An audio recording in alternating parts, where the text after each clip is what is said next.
Everybody, JC here with another TNI toy review. And for today's review, we're going to be taking a look at the new DC Comics Multiverse 6-inch We Are Robin Duke Thomas figure from Mattel.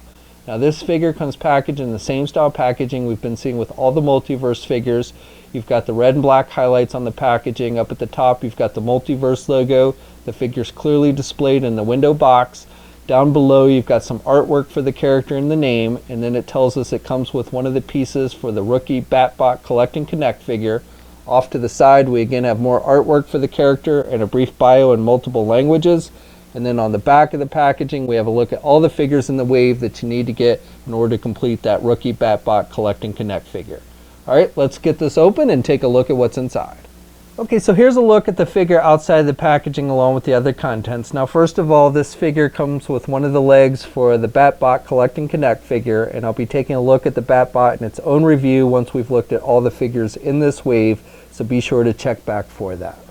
Now, besides the Batbot piece, this figure also comes with a number of other accessories. He comes with a pair of nunchucks, and you've got the maroon color on the handles that matches his shirt, and then you've got the silver metallic plastic for the chain, and it is flexible so you can move it around like a pair of nunchucks.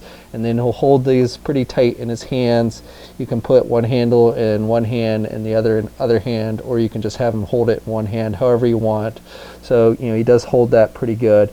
Then he also comes with this little canister thing. I'm not really sure what this is supposed to be. I'm not that familiar with this character, so I'm sure this is something he uses in the comic. I don't know if this is a canister or some kind of smoke grenade or something along those lines. But again, it's done with that maroon type color that matches his shirt, and then you've got some metallic silver on the top.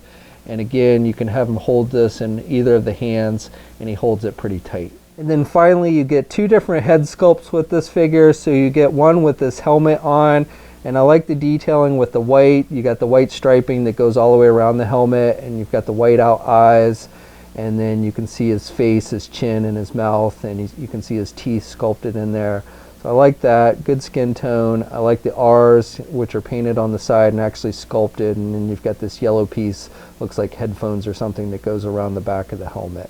And then you can remove the head. This head, you can just pop it off. It's attached with the ball joint, and then you can pop on this unmasked head. And even though I'm not super familiar with this character, from the artwork I have seen, I think this is actually a pretty decent looking head sculpt. I like the sculpting with the hair, and the overall facial expression seems to be pretty good as well. So for the figure itself, he's wearing this kind of armored type jacket, and you've got this big yellow R on his chest, which is painted on there. He's got the big collars, and you've got some sculpting detail on the shoulder pads, and it looks like you have a little pocket here. And then he's wearing a belt, a utility type belt, which is done with a green color, and the belt itself is gray with some metallic gold for the buckle and on the buttons on the pouches on the belt, which are sculpted on there. And then he's just got like green type pants and with some brown knee pads, and then he's wearing some high top sneakers, which are the same color as his shirt with that maroon color with some white striping on it. So this figure stands right about 6 inches. Here's a comparison with the Damian Robin figure, and here's a comparison with the Rebirth Batman figure. And for one more comparison, here's a look at some other Multiverse Batman related figures. So we've got the Jim Gordon Batman figure, we've got the Burnside Batgirl figure, and we've got the Batwing figure from this wave. So for articulation, you can turn the head to the left and to the right. It's the same with both head sculpts, and he really doesn't have much in the way of back and forth movement with the head. Arms attached with your standard ball hinge joint at the shoulder, so you can get his arm out good. He's got good rotation there. He does not have a bicep swivel, has a single hinged elbow, so he can bend his elbow about that much. Does not have rotation at the elbow, but does have rotation at the wrist, but no hinges on the hands. He does have an ab crunch type joint, so he can crunch down about that much, and really can't look back very much though. Has a waist swivel. Legs are attached with those side hinge joints, so he can do the splits good. He can get the leg forward about that much. The little pouches on his belt limit some of that movement, and then can't do his leg back very much with this one.